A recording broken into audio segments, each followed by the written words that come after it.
This is Paul with TORSyndicate.com, and I am here with Daniel Erickson, lead writer for BioWare. How are you doing today? I'm doing fantastic. We're out at PAX, which is easily my favorite show. Like, we get to come out and we get to mix with the actual fans, see people's real reactions to the game. So much fun. Totally re-energizes you. Awesome. Now, Lord Hamer got an interview with you back in PAX East, so we only felt it fair that we follow up with you. How much fun are you having at this conference, dude? I mean, this is just crazy. This is amazing. So we set up 2 booths with a sort of double line that we somehow thought was going to be okay. That got obliterated instantly. PAX basically had to build out a whole new line that kind of looks like a Disney ride line back over there.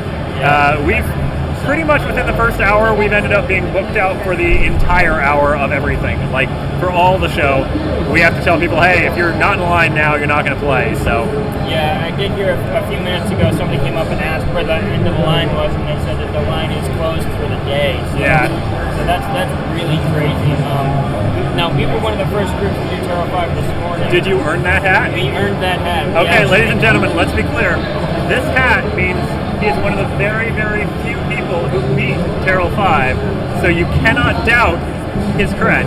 Now, I will say we wiped twice, but we ran back and we actually had 5 minutes to spare by the time we finished it. Which means you did a really good job on the trash. Yeah, so, you know, I just have to say that the game is amazing. You know, this is the first time I've read my hands on it. You know, Lord Hamer's got his hands on it a couple of times, but for me, this was great because, you know, I love KOTOR, you know, I love all the Mass Effect games, you know, and this for me was like the epitome of what an MMO should be. It's like you're playing a massively multiplayer BioWare game. It kind of is, yeah. So, I mean, now obviously you're the lore guy for BioWare, or at least for the TORSyndicate. Yes. Now, my real question I have for you, first of all, do you have access to the holocron? Of course. You do. Awesome. Calling you later. No, but I guess just thinking about Terra 5, because that is kind of the big thing this weekend. What's some of the background behind it? I mean, what's some of the history behind this planet, if you can tell us? So Terra 5, what we went looking for, there were a couple different locations. One, we wanted to spread out to the Empire. We wanted to show that there was, you know, more out there than you're just going to see. One of the things we do with a lot of our flashpoints, a lot of our what we call open world stuff, which is like very often in your class you're going to finish a world and then you're going to go do an event somewhere else that no other class will do. So we try to get people to see a little bit more of the galaxy. One of the things that we'd always talk about is that the Empire tends to hide a lot of its resources. They know what happened during the Great Hyperspace War. They know how easy it was for them to get assaulted when they were more centralized. So Terra 5 is really one of these just inhospitable planets. Like, it's not that they said, hey, this would be a great place to be.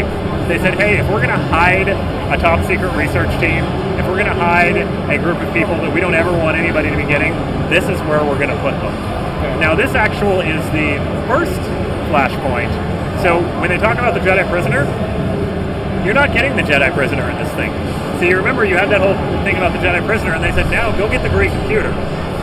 If you guys have gotten this, you only got to play about half the flashpoint. Well, we saw the second half, but we weren't supposed to. Oh, nice. Yeah, it glitched out on us and put us in the second one by accident. Wow, but even that, so the end of that whole flashpoint is only getting the computer that then lets you navigate through the maelstrom to actually go after the Jedi prisoner, which is a totally different flashpoint. So, yeah, there's a lot of stuff out there. Okay. And, you know, we've heard in the past a little bit about the reasons why you guys chose the Old Republic era, you know, this far back in the past. Can you elaborate? Is there anything that's I guess, come up recently as why that was a good decision? I think for us, it's always going to be that we just have a lot of room to play. There's so much unexplored space, and we've done so much content now. The interesting thing is, like, nobody will... Like, we've got, I don't know, I think we worked out like 60 man-years worth of writing or something now in this space. So we pretty much own the Old Republic space as far as domination of the EU in that, 300-year gap. So it allows us to not have to worry as much about trying to pull everything together. Star Wars history is very hard. The EU is so big. Lucas is so open to everybody sort of doing their own thing in different places.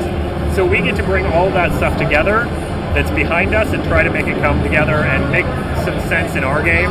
but we don't really have to worry too much about the stuff that comes after, right? 3,000 years, a lot can happen. Okay. Now, being that this is 300 years after Daniel Republic, and then it's 1,300 years or so after the Great Hyperspace War, how much influence did the timelines of Nagasato and Exarchon have on your writing for the current game?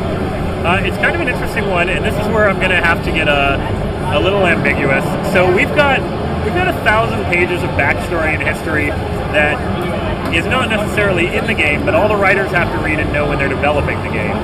So the relationships between people like Nagasadao and the Emperor are very intrinsic to the things that are happening in the world time period of Tor, but are not things that players are necessarily going to run into.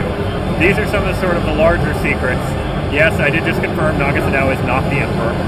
I think that was confirmed a long time ago. It still keeps coming up. But there are some very interesting things about who are the Sith, who are this Sith Empire versus Dark Jedi who fell and became Sith. Which incarnation of the Sith is sort of the true Sith?